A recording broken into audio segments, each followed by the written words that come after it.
My name is Samara Wolpe, and I'm a PhD student from UCLA. I have dark brown hair and I'm wearing a blue shirt. Today, I'm going to present on Shaping a Better Future, Reflections from Autistic Adults on the Transition to Adulthood for ARP Research Day at Autism Cares 2023. The transition from adolescence to adulthood is a uniquely formidable time for teens on the autism spectrum and their families. Almost every service offered for autistic individuals decreases significantly in availability after high school graduation, in a phenomenon known as the services cliff. Given the poor employment rates and independent living outcomes for autistic young adults, there is a critical need to advance research to inform support services in adulthood to aid autistic young adults. The goal of this research is to gain greater insight into the experiences of autistic young adults navigating the transition from high school to adulthood, to better understand and elucidate the obstacles they face, and to identify what realistic steps can be taken to ameliorate their struggles through this transition. The perspectives of autistic individuals have historically been underrepresented in research. Only 2% of funding for autism research is allocated towards research with adults, despite the fact that autistic individuals spend most of their lives in adulthood, and despite the poor outcomes for this population. Furthermore, it's rare that autistic individuals get a voice in research, as historically, most research has not included any partnership with this community. This research is an opportunity to represent the best interests of the autistic community in adulthood. Semi-structured qualitative interviews were collected with 17 autistic adults ages 18 plus.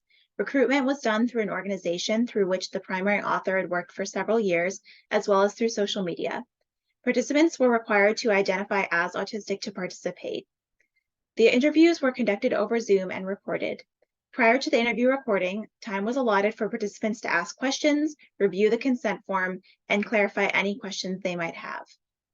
Interviews consisted of 11 semi-structured questions. The questions focused on establishing what the individual is doing now in their adult life, their experiences preparing for high school graduation and next steps of life, what they felt best helped them during that transition, and what was the biggest hindrance or challenge they experienced, as well as what their high school, college, job, or families could have better done to support them. These interviews were coded using an iterative, inductive approach to synthesize emergent themes to form codes. 5 overarching themes were identified from the preliminary analysis. 4 of the 5 themes contained sub-themes.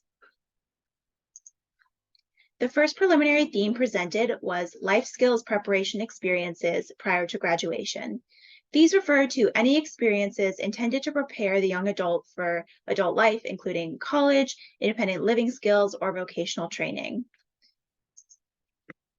The next theme, educational or vocational experiences, encompassed any experiences with education or jobs that could inform future intervention practice. For instance, this young adult discusses their difficulty in maintaining a job while masking or keeping up a set of behaviors that are deemed to be socially acceptable and refraining from exhibiting any behaviors that might be natural to the individual or self-soothing, such as stimming or repetitive behaviors. This quote is an example of one of the sub-themes, masking. Participants frequently brought up barriers to success in various domains of adulthood that inhibited their success or detracted from their quality of life, from employment to independent living. This young adult discusses how their quiet and serious demeanor often causes neurotypical peers to underestimate them.